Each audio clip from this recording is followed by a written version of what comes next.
Bismillahirrahmanirrahim. Assalamualaikum warahmatullahi wabarakatuh. Alhamdulillah, puji dan syukur kita panjatkan kehadiran Ilahi Robi, di mana pada hari Sabtu tanggal 21 Oktober 2023 kita bisa berkumpul dalam kegiatan diseminasi menumbuhkan budaya positif di lingkungan sekolah.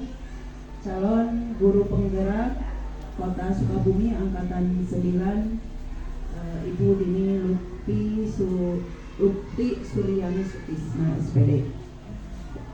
Pertama-tama saya ucapkan kepada Ibu Kepala Sekolah yang memberikan izin tempatnya, juga waktunya, menyediakan waktunya, juga kepada rekan-rekan semua yang bisa ikut hadir di sini. Saya ucapkan terima kasih. Sholawat serta salam kita limpahkan ke junjungan Nabi besar Muhammad Shallallahu Alaihi Wasallam.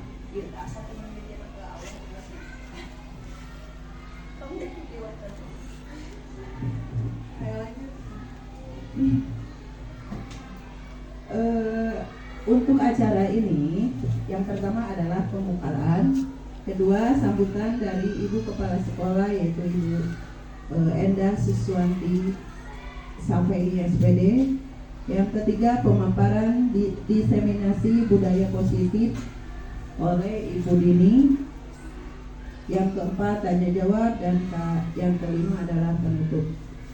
Untuk mempersingkat waktu, kita buka saja acara ini demi kelancarannya dengan membacakan basmalah. Bismillahirrahmanirrahim. Acara yang kedua yaitu sambutan dari Ibu Kepala Sekolah SD Negeri Genteng. Pada Ibu Kepala Sekolah kami persilakan. Yang Ibu banggakan, Ibu sayangi guru SD Genteng, terkhusus untuk Ibu CGP, Ibu Dini Lutfi. Salah itu Lutfi. Alhamdulillah hari ini hari yang sangat istimewa. Kita insya Allah akan mendapat ilmu dari Ibu Dini. Ini merupakan juga karunia dari Allah, makanya Ibu mengajak senantiasa tersebut ucapkan alhamdulillah, semoga nikmat ini akan selanjutnya ditambah oleh Allah. Insyaallah. Salam kita lakukan dengan kita Nabi Muhammad SAW. Semoga kita menjadi umatnya yang akan mendapat syafaat waktu dan akhir. Ibu dan Bapak, kegiatan diseminasi atau menginformasikan ilmu terhadap khalayak mungkin. Sekarang banyak istilah-istilah keren yang terkadang bagi ibu pribadi mungkin agak naon kayak apa narasi atau apa begitu. Makanya pegang HP langsung tanya, oh ternyata diseminasi ini adalah kegiatan mentransfer atau transfer ya, atau menyampaikan beberapa ilmu yang memang harus kita ketahui. Di sini Bu Dini mendapat tugas mungkin dari kegiatan guru penggerak ini untuk menumbuhkan budaya positif di lingkungan sekolah. Sekolah adalah tempat yang istimewa, di mana ada kegiatan yang memang sengaja kita jadikan agar apapun atau siapapun yang berada di sekolah akan ada perubahan. Anak yang tadinya tidak bisa menjadi bisa. Anak yang biasanya masih susah diatur bisa menjadi lebih menurut gitu. Dengan kegiatan dari guru penggerak ini, mudah-mudahan kita lebih tahu bagaimana seharusnya mengubah diri kita, bisa mengubah atau menunjukkan pendidikan ini memang yang seperti ini, bahwa asalnya tidak bisa menjadi bisa, asalnya tidak bisa atur bisa diatur. Dan yang terpenting, Ibu dan Bapak, Ibu berharap kegiatan yang dilakukan oleh Bu Dini ini bisa diikuti oleh guru yang lain, dan juga khusus untuk Bu Dini, Ibu sangat mendoakan mudah-mudahan ilmu-ilmu ini akan senantiasa ditransfer kepada kami. Karena berbeda ketika kita mendapat langsung dari media atau dari media sosial. Cara menerapnya itu lebih susah kalau dari nonton video gitu lah asalnya. Tapi kalau dari teman sebaya itu lebih nyerap gitu. Makanya pada kesempatan ini mudah-mudahan kegiatan ini bisa berlangsung, dan apa yang Bu Dini lakukan ini bukan hanya sebagai tugas ini itu bukan, tapi akan mengajak kami khusus ibu untuk bisa menumbuhkan budaya positif di lingkungan sekolah, khususnya di SD Genteng ini. Keinginan kita Genteng Jawara ini bisa terwujud mudah-mudahan di 2-3 tahun ke depan. Jadi anak-anak yang memang saat ini dengan kondisi seperti ini, generasi Z, generasi gadget yang sangat dipengaruhi oleh media sosial, bisa lebih berkarakter seperti keinginan yang dicanangkan oleh Bapak pendidikan kita, Bapak Ki Hajar. Itu yang bisa Ibu sampaikan sebagai pengantar. Sekali lagi selamat menjalankan tugas Bu Dini. Kami senantiasa mendukung apa yang dilakukan oleh para CGP ini, karena kami yakin dengan adanya Bu Dini atau guru penggerak lain, kami akan terus bergerak. Insyaallah. Terima kasih. Assalamualaikum warahmatullahi wabarakatuh. Waalaikumsalam warahmatullahi wabarakatuh.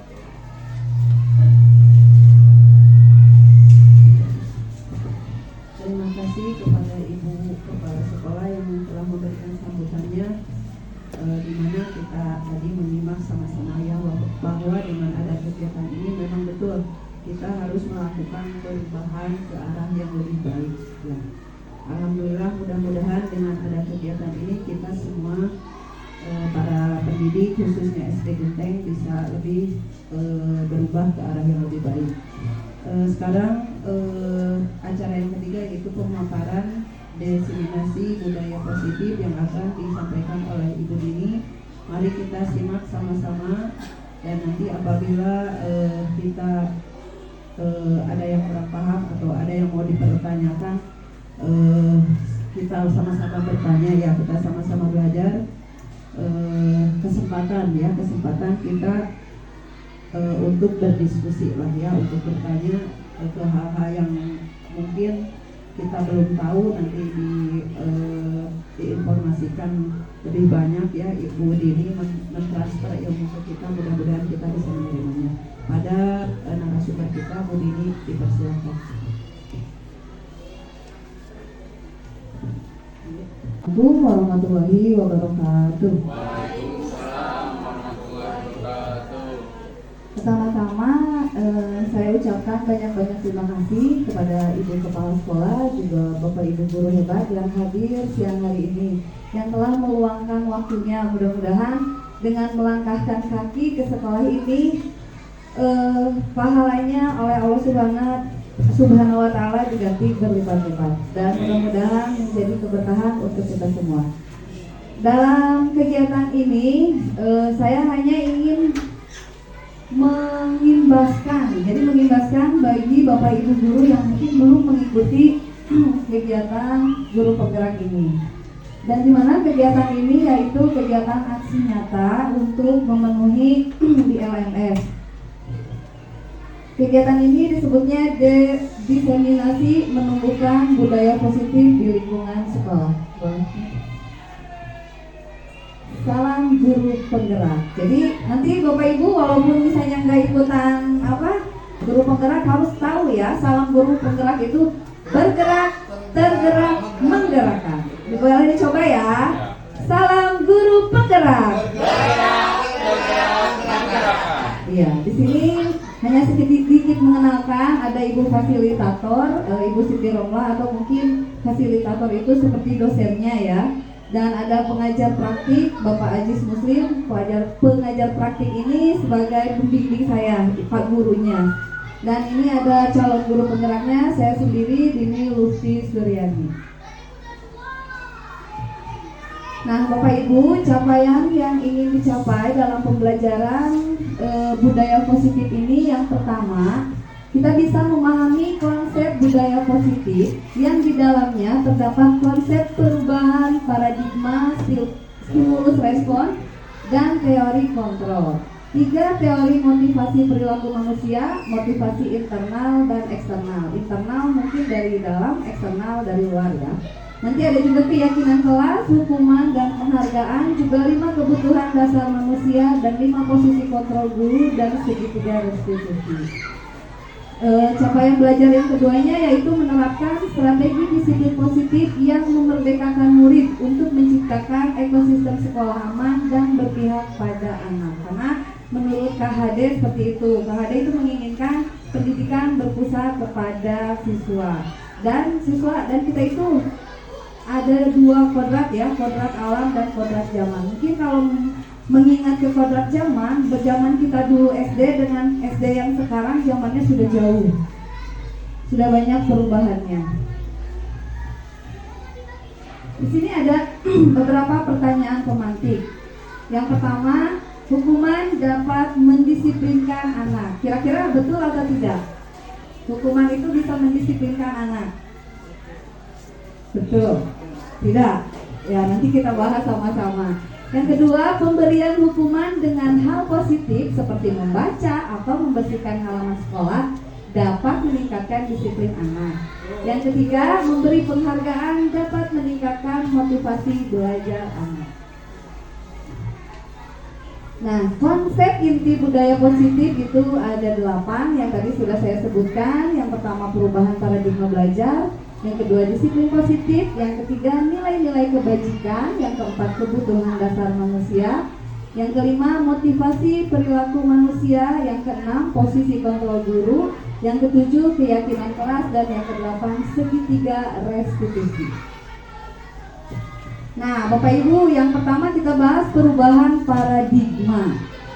Di sini ada A dan B. Mungkin ada Bapak Ibu dengan temannya ya, boleh mengepalkan tangan. Atau misalnya Bapak punya barang berharga apa, disimpan di kepalan tangan. Nah, letakkan di salah satu tangan Anda dan genggam benda tersebut dengan segala daya. Buatlah sebuah kepalan. Berarti di dalamnya ini ada benda yang sangat berharga yang kita kepal. Nah, teman Anda akan mencoba dengan sekuat tenaga dengan berbagai cara untuk memberikan benda tersebut. Jadi ketika teman kita menginginkan benda yang ada di kepalan, itu akan ada berbagai cara untuk membuka kepalan kita. Dia bisa membujuk, bisa mengancam, bisa menghardik, bisa merayu, bisa menyuap atau apa saja, agar dapat membuka kepalan tangan Anda.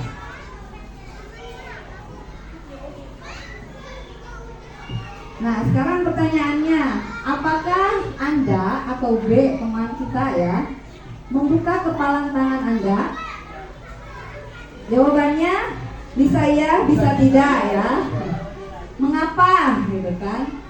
Yang kedua, apakah Anda atau teman Anda menutup kepalan tangan Anda? Bisa ya, bisa tidak juga. Nah, dalam kegiatan ini sesungguhnya siapa sih yang memegang kendali atau kontrol, mau membuka atau tetap tangannya dikepal? Ini jawabannya. Nah, pertanyaan-pertanyaan tadi yang pertama dan kedua itu bisa bervariasi. Mungkin nanti Bapak Ibu bisa ada yang membuka karena dibujuk, diancam dan sebagainya, atau ada yang kuat pendiriannya tetap tidak membuka kepalanya. Nah, pertanyaan yang ketiganya, siapakah sesungguhnya yang memegang kontrol? Bisa dijawab? Nah, iya, itu tergantung diri kita sendiri. Walaupun kita diancam, dihardik, di apapun, kalau memang kita tidak mau membuka, tetap kita akan mengepal, tetap barang berharga itu ada di tangan kita. Tapi kalau misalnya memang kita ingin membuka karena terayu oleh rayuannya, takut oleh ancamannya, pasti kita bisa membuka. Jadi yang mempunyai kontrol itu diri kita sendiri.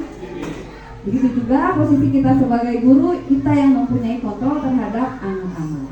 Di sini perubahan paradigma belajar merupakan pembelajaran yang dirancang berdasarkan prinsip pembelajaran berdiferensiasi, sehingga para peserta didik belajar sesuai kebutuhannya berdasarkan tahap perkembangan sesuai teori psikologi modern untuk mewujudkan profil belajar Pancasila. Di sini ada 6 elemen ya Bapak Ibu. Yang pertama ada beriman bertakwa kepada Tuhan Yang Maha Esa, yang kedua mandiri, Yang ketiga bernalar kritis, kreatif, bergotong royong, dan berkebinekaan global. Di sini ada perubahan paradigma. Hebat. Lanjut. Masih ada. Ayo Pak Asep.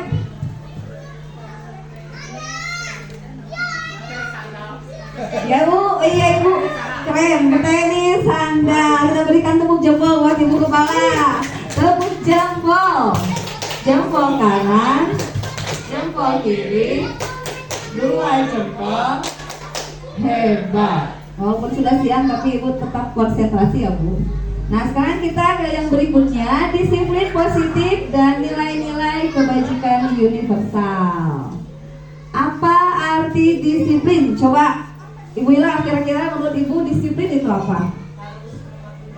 Harus mematuhi aturan. Siapa lagi? Dan berperilaku sesuai dengan aturan. Aturan ya. Dan berperilaku sesuai dengan aturan. Iya. Ada lagi, Bu Ian? Mematuhi sesuai aturan yang ada. Ya luar biasa ya.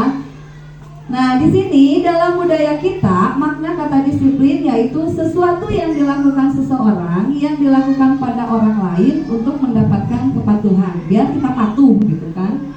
Kita cenderung menghubungkan kata disiplin dengan ketidaknyamanan. Sebagai pendidik, tujuan kita adalah menciptakan anak-anak yang memiliki disiplin diri sehingga mereka bisa berperilaku dan mengacu pada nilai-nilai kebajikan universal dan memiliki motivasi intrinsik bukan ekstrinsik.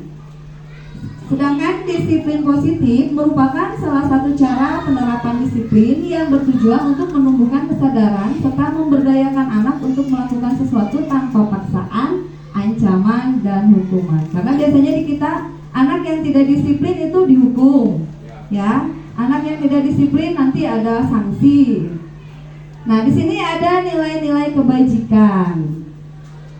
Makna disiplin positif yang dikemukakan oleh KHD yaitu belajar untuk perilaku manusia. Tentunya kata motivasi sudah tidak asing lagi di telinga kita. Nah, yang dimaksud motivasi perilaku manusia di sini adalah dorongan yang timbul pada diri seseorang, baik secara sadar atau tidak, untuk melakukan suatu tindakan dengan tujuan tertentu. Di motivasi perilaku manusia ini ada 3. 1. Menghindari ketidaknyamanan dan hukuman. Murid melakukan disiplin diri karena takut dihukum. Jadi murid mau disiplin karena takut dihukum, gitu kan. Yang keduanya untuk mendapatkan imbalan atau penghargaan. Murid melakukan disiplin karena dia ingin imbalan. Karena kadang saya pun di kelas sebelum mengetahui tentang restitusi ini, tentang motivasi perilaku ini, menghukum itu saya sebagai penghukum. Kalau menghukum anak, marah-marah. Terus supaya anak nurut kita kasih reward yuk. Padahal sebenarnya itu tidak baik ya setelah saya mempelajari ini. Yang ketiga, untuk menjadi orang yang mereka inginkan dan menghargai diri sendiri dengan nilai-nilai yang mereka percaya. Nah, ini murid melakukan disiplin diri karena sadar akan nilai kebajikan. Ini adalah motivasi yang akan membuat seseorang memiliki disiplin positif. Nah, di sini ada sebuah kasus nih, Bapak Ibu, motivasi perilaku manusia. Sebagai seorang guru, saat Anda hadir mengajar di kelas tepat waktu, motivasi apa yang mendasari tindakan Anda? Apakah Anda datang tepat waktu karena tidak ingin ditegur oleh atasan Anda? Apakah Anda ingin mendapat pujian dari atasan Anda sebagai karyawan atau guru berprestasi? Atau sebagai guru Anda akan dicontoh oleh murid-murid Anda sehingga Anda bisa menghargai nilai-nilai diri sendiri? Manakah motivasi yang paling kuat mendasari tindakan Anda? Atau bahkan dari 2 motivasi atau bahkan ketiga-tiganya? Kira-kira kalau posisi Bapak Ibu guru seperti ini, motivasi yang ingin dilakukan apa? Bapak Ibu datang ke sekolah dengan tepat waktu, itu apa sih motivasinya? Apakah karena memang tidak mau ditegur oleh ibu kepala? Yang kedua, atau ingin mendapat pujian? Atau yang ketiganya karena kesadaran diri, menghargai nilai-nilai diri sendiri. Yang mana Bapak Ibu? Motivasi yang ketiga. Mudah-mudahan kita harus konsisten seperti itu. Ya, motivasi saya hadir di kelas tepat waktu adalah ingin menjadi orang yang menghargai waktu, menghargai diri sendiri, dan sebagai teladan bagi murid. Karena saya meyakini tindakan guru akan dicontoh oleh murid. Kita ice breaking lagi. Nih, kalau botak memegang kepala, kalau batu pegang mulut, kalau batik pegang bahu atau baju ya. Coba masih konsentrasi nggak ya?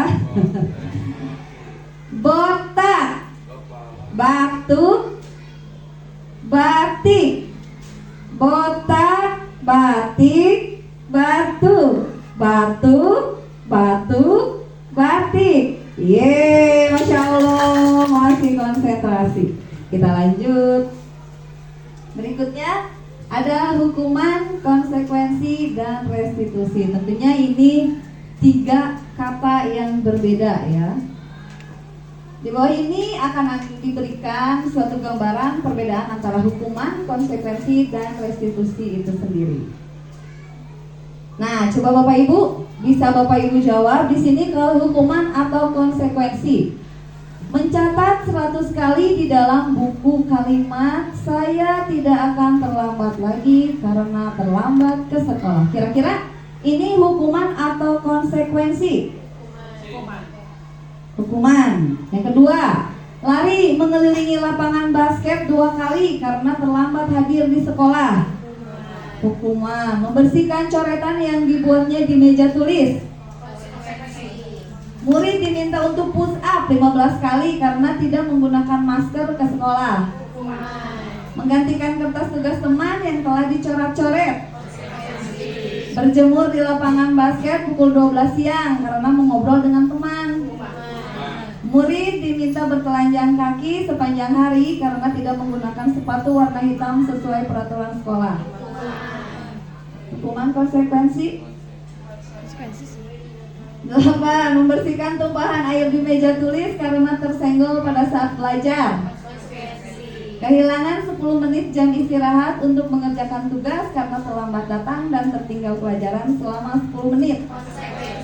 Duduk di bangku di pinggir lapangan pada jam istirahat, tidak diizinkan bermain oleh guru piket karena mencederai teman saat bermain di lapangan. Coba kita lihat jawabannya.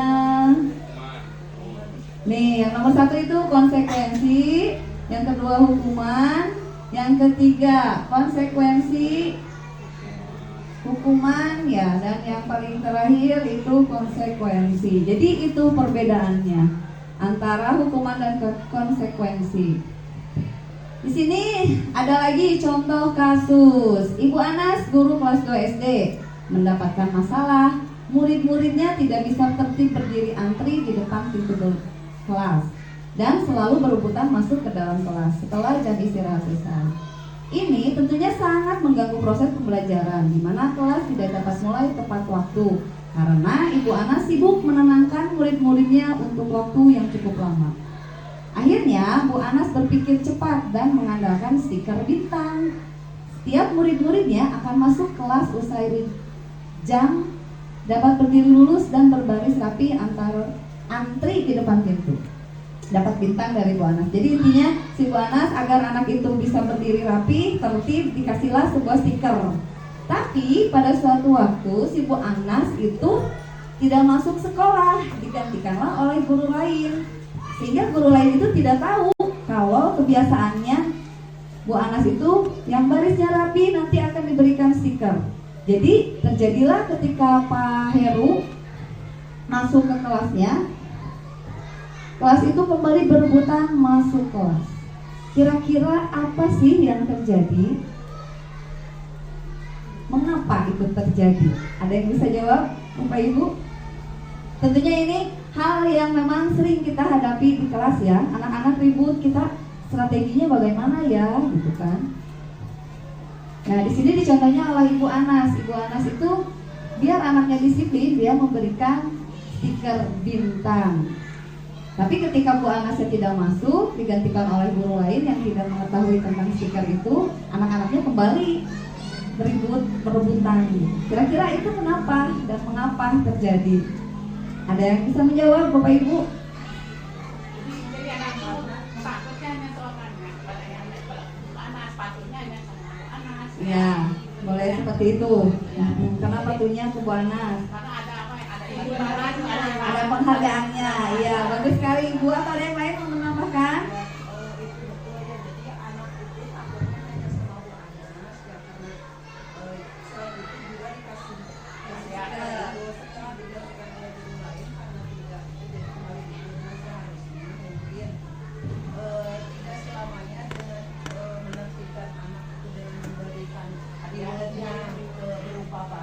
Iya. Iya, betul. Kita lihat. Nah, sebetulnya tadi itu Bu Anas, beliau memberikan pujian atau penghargaan karena mereka merasa senang ketika menerima bintang yang diberikan Ibu Anas. Seharusnya dengan mempersilahkan masuk duluan atau barisan siswa yang sudah rapi, dengan demikian motivasi disiplin siswa akan dimulai. Jadi betul seperti apa yang dikatakan oleh Bu Ila, oleh Ibu Kepala ya. Jadi harusnya anak-anak jangan karena ada penghargaan gitu, tapi sok mana yang lebih rapi, kita betul-betul yang rapi, bukan karena penghargaan gitu. Jadi disitulah motivasi akan timbul. Nah, di sini ada konsep disiplin dengan identitas gagal. Di sini hukuman itu menyakitkan, hukuman tidak nyaman, murid takut, hukuman sifatnya memaksa. Terus hukuman itu membuat murid menyembunyikan kesalahan. Betul tidak sih Bu? Kesalahan juga hukuman juga murid menjadi rendah diri karena kita hukumkan ya. Sedangkan penghargaan itu tidak efektif, merusak hubungan, mematikan kreativitas, menghukum dengan sistem ranking, merampas hak menghargai dirinya. Ada konsekuensi nih, ini konsep disiplin dengan identitas sukses. Jadi kita semestinya tidak menghukum anak dan tidak memberikan penghargaan, tapi kita harus menggunakan konsep disiplin biar identitasnya sukses itu menggunakan konsekuensi dan restitusi. Konsekuensi itu penguatannya jangka panjang, perlu monitoring berkelanjutan, stimulus respon, terus murid juga menghormati peraturan. Murid juga akan kehilangan waktu untuk mengurangi kesalahan, dan restitusi akan membuat murid bertanggung jawab atas perilakunya, akan fokus pada pemecahan masalah jangka panjang. Murid akan menghormati dirinya dan orang lain, dan itu akan ada juga teori kontrol, dan murid bersemangat memperbaiki kesalahan. Nah, di sini kebutuhan dasar manusia. Kita sebagai manusia mempunyai kebutuhan ya. Di sini ada kebutuhan bertahan hidup. Kebutuhan dasar manusia itu selain dari siswa, di guru juga harus pasti membutuhkan ini. Di sini ada contoh, mungkin kurang besar ya. Dinda, seorang anak kelas 3 SD, begitu tiba di rumah, sepulang dari sekolah menangis dan mengadu pada ibunya bahwa dia benci pada Bu Rani. Dia namanya ini ada Bu Rani. Menurut Anda, kebutuhan apa yang berusaha dipenuhi oleh Dinda jika jawabannya seperti ini? Bila Anda berada dalam posisi Ibu Rani dan mendengar informasi dari ibunya Dinda tentang perasaan Dinda hari itu, apa yang akan Anda lakukan pada Dinda besok ketika Dinda masuk sekolah agar kebutuhan Dinda terpenuhi? Jawaban Dinda, Ibu guru bilang aku tidak boleh bersenandung sewaktu mengerjakan tugas. Katanya kelas harus tenang, tidak ada suara, kan gak seru jadinya. Itu yang Dinda inginkan, kebutuhan kesenangan. Nah, tindakannya kira-kira kalau ibu jadi Ibu Rani gimana?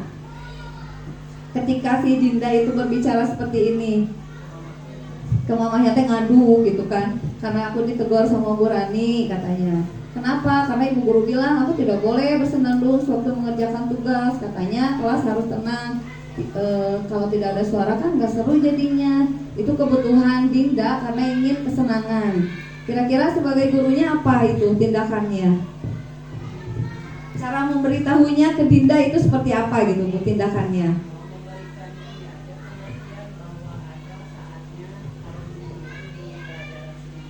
Iya, itu salah satu ya. Ada lagi mungkin tindakan dari ibu guru yang lain ketika Dinda yang ini. Yang kedua, ibu guru tidak menyapaku hari ini, padahal aku pakai jepit rambut baru. Nah, jadi dia tuh menginginkan kasih sayang dan rasa diterima. Karena memang apalagi anak kelas bawah. Ibu, sepatu aku baru. Iya. Kadang orang lainnya responnya ya, padahal anak tuh kadang kalau memang membutuhkan kebutuhan itu, dia akan mengeluh. Nah sih kok responnya gini gitu. Jadi kira-kira tindakan apa yang akan dilakukan? Ya kita memujinya mungkin ya, kamu cantik hari ini, seperti itu. Belinya di mana? Siapa yang membelikannya gitu ya, seperti itu. Aku bosan, masa belajarnya semua gitu-gitu aja, dengerin ibu guru aja. Nah, dia ingin kebebasan. Jadi yang dimaksudkan kebutuhan dasar manusia itu seperti ini. Dan ini kadang-kadang memang terjadi pada siswa kita ya. Jadi kita harus paham, mungkin anak ini maunya kebebasan, anak ini mungkin maunya penguasaan. Aku sebel gambarku tidak rapi, malah ibu guru nunjukin ke teman-teman di depan kelas katanya gitu. Dia tuh menginginkan kebutuhan penguasaan. Jadi bisa kebayang ya, karena memang sehari-hari seperti itu. Nah berikutnya ada keyakinan kelas. Mengapa sih keyakinan kelas tidak peraturan saja? Mengapa kita memiliki peraturan tentang penggunaan helm pada saat mengendarai kendaraan roda 2 atau motor? Mengapa kita memiliki peraturan tentang penggunaan masker dan mencuci tangan setiap saat? Kira-kira kenapa? Kenapa gitu peraturan? Kenapa harus keyakinan tidak peraturan saja? Boleh lanjut? Nah, ini jawabannya. Mengapa kita memiliki peraturan tentang penggunaan helm pada saat mengendarai kendaraan roda 2 atau motor? Kemungkinan pasti jawaban Bapak Ibu itu untuk keselamatan ya. Yang kedua juga sama, untuk kesehatan atau keselamatan. Nah, nilai-nilai keselamatan atau kesehatan inilah yang kita sebut sebagai suatu keyakinan, yaitu nilai-nilai kebajikan universal yang disepakati secara tersirat dan tersurat ya. Jadi mulai sekarang kita itu harus membiasakan dulu, dimulai di kelas itu mempunyai keyakinan kelas. Nanti ada tahap-tahapannya. Coba kira-kira ini, apa nilai kebajikan atau keyakinan yang ingin diangkat dari peraturan-peraturan berikut? Menggunakan helm saat mengendarai motor, kira-kira nilai kebajikan apa? Keselamatan. Membuang sampah pada tempatnya? Kebersihan. Dilarang menggunakan kata-kata kasar? Kesopanan. Coba Bu Nadia next. Iya. Menggunakan helm itu keselamatan, nilai kebajikannya. Yang membuang sampah itu menjaga kebersihan, dilarang menggunakan kata-kata kasar itu selalu bersikap positif atau hormat. Nah, bagaimana pembentukan keyakinan kelasnya? Jadi kalau keyakinan kelas itu bukan peraturan, memang peraturan tapi ada nilai kebajikannya. Yang pertama lebih abstrak dari peraturan. Yang kedua berupa pernyataan universal. Yang ketiga dibuat dalam bentuk positif. Yang keempat sedikit saja akan mudah diingat. Jadi kalau membuat keyakinan kelasnya di atas atau bisa di sticky note, kalau ini di papan tulis. Karena untuk kelas 1 itu masih perlu bimbingan ya. Jadi kita diktekan, jadi kita pilih juga anak yang memang udah bisa menulis di depan gitu kan. Mungkin kalau di kelas atas bisa dikondisikan. Jadi jangan keyakinan kelas itu jangan udah jadi aja kita yang bikin tanpa disepakati dulu dengan anak-anaknya. Dan ini keyakinan kelas yang sudah terbentuk, selalu menjaga kebersihan, disiplin dan tepat waktu.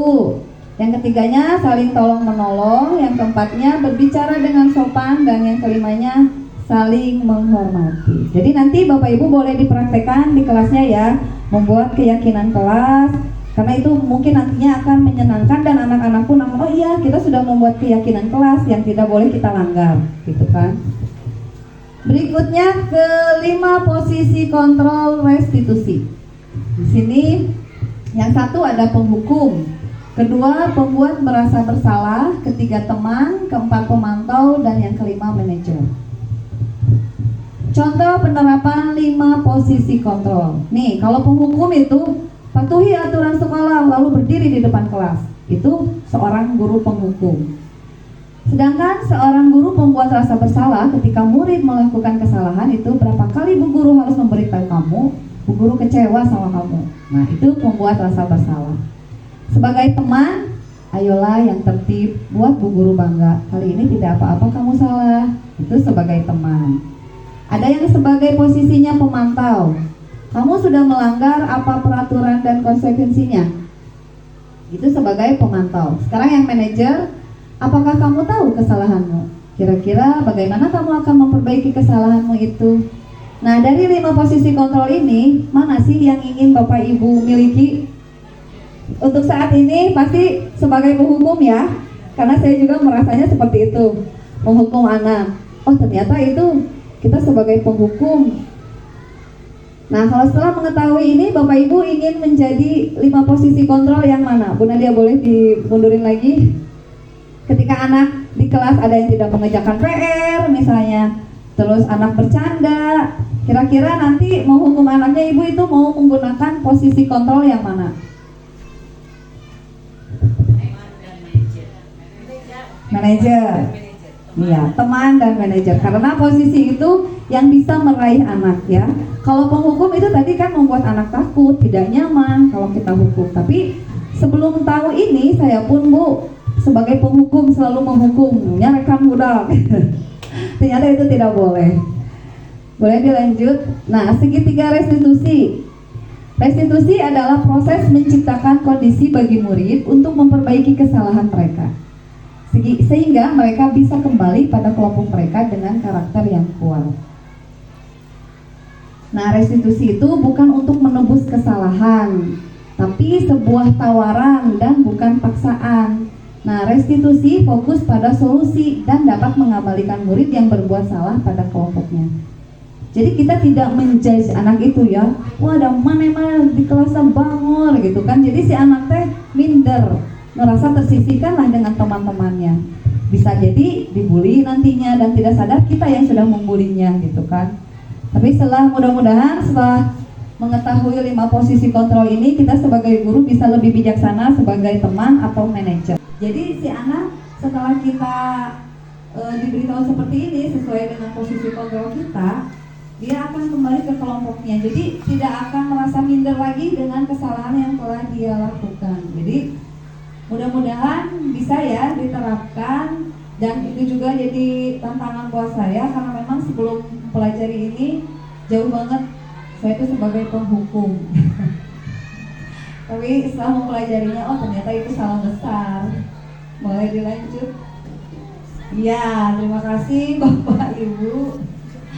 Dengan ilmu kita menuju kemuliaan, Ki Hajar Dewantara. Jadi tadi yang sudah dibahas tentang paradigma, keyakinan kelas, dan mudah-mudahan nanti bisa diimplementasikan ya di kelas masing-masing. Ketika kita anak-anak ada masalah juga bagaimana kita cara menghukum merekanya atau menyelesaikan masalahnya gitu. Jangan Anak itu karena mungkin memang sekali dua kali tidak bisa nurut, anaknya ya suka langsung marah-marah, ditegur gitu. Nah, tapi setelah dengan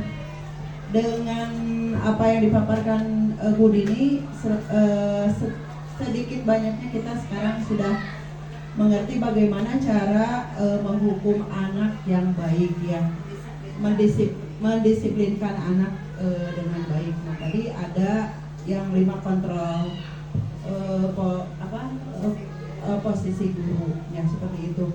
Sekali lagi terima kasih Bu Dini. Mudah-mudahan kami semua para guru khususnya di SD Negeri Genteng dan umumnya para calon guru penggerak mungkin sama ya, memberikan perubahan yang baru untuk menuju ke arah yang lebih baik dengan tadi ada ininya ya, motonya dengan ilmu kita menuju kemuliaan. Nah, karena kita juga tahu ilmu dengan ilmu itu segala sesuatunya juga kita jadi mengerti atau jadi lebih paham. Tanpa ilmu kita mengerjakannya juga mungkin dengan seenaknya ya, seperti kata para ustadz juga seperti itu ya. Jadi kita tahu dulu ilmunya baru kita aplikasikan atau kita laksanakan. Jadi benar-benar melaksanakannya dengan baik. Mudah-mudahan ilmu yang didapat dari Bu Dini bisa kita terapkan, dan Bu Dini sendiri lebih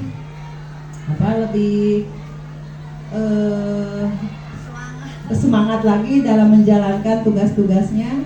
Dan kemudian Bu Dini mendapatkan hasil yang terbaik ya sesuai dengan harapan Bu Dini sendiri, dan kami para guru di sini mendoakan yang terbaik.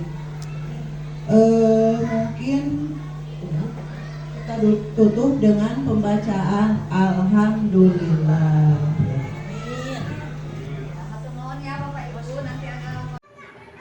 Saya Fitri Supenti, guru di SDN Genteng, Kecamatan Baros.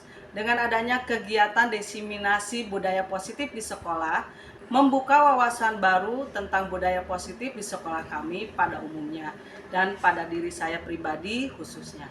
Untuk Bu Dini, calon guru penggerak Angkatan 9, tetap semangat, terus bergerak dan menggerakkan. Ganbate Bu Dini! Assalamualaikum warahmatullahi wabarakatuh. Saya Fajar Satria, bersekolah di SD Genteng kelas 1C.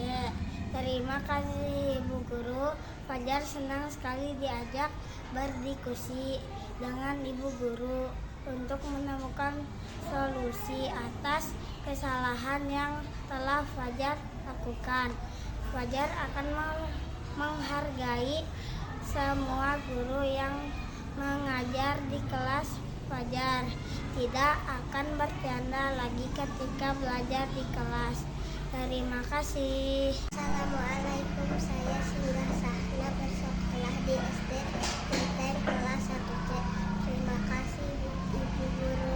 Singgah senang sekali diajak berdiskusi dengan Ibu Guru untuk menemukan solusi atas kesalahan yang telah Singgah lakukan. Singgah akan lebih bertanggung jawab lagi dalam mengerjakan tugas dari Ibu Guru.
Singga. Apa kabar Singga?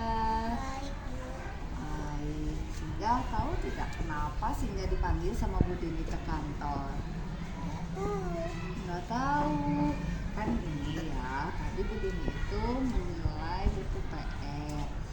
Tapi nggak ada buku Singga. Singga ngerjain PR nggak? Kenapa enggak? Lupa. Kenapa lupa?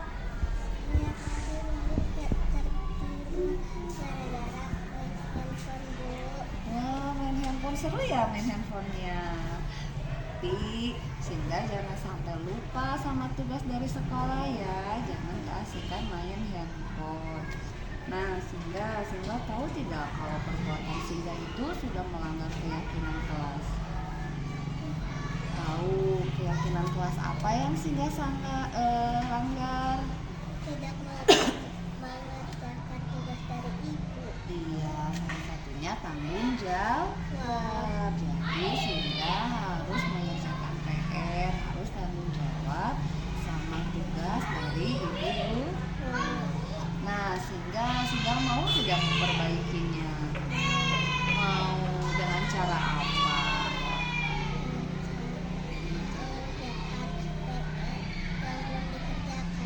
Oh iya, jadi nanti mau dikerjakan ya PR-nya. Nah, Singga tidak boleh mengulanginya lagi ya.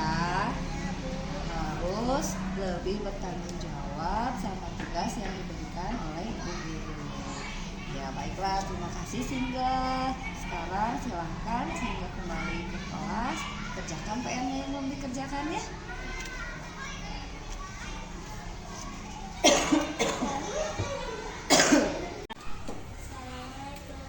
Waalaikumsalam, silahkan Fajar duduk.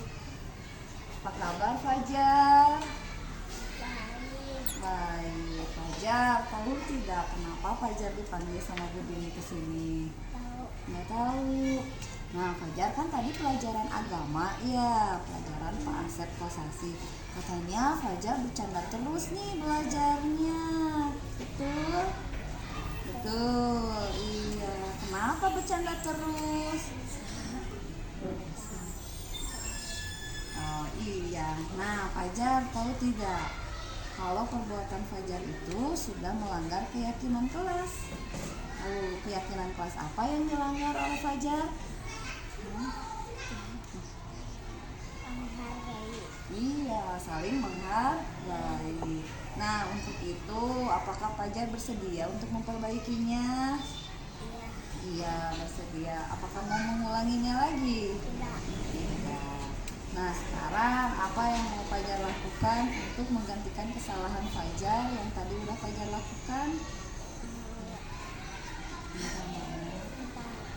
Kepada siapa? Pak Asep. Minta maaf ya. Jadi siapapun yang mengajar di kelas, guru mata pelajaran apapun, Fajar tidak boleh bercanda. Fajar harus menghargai ya. Baik. Jadi Fajar tidak boleh mengulanginya lagi. Siap Fajar? Iya. Nah, terima kasih Fajar untuk waktunya ya. Mudah-mudahan Fajar setelah kejadian ini tidak bercanda lagi di kelasnya. Oke? Kelas?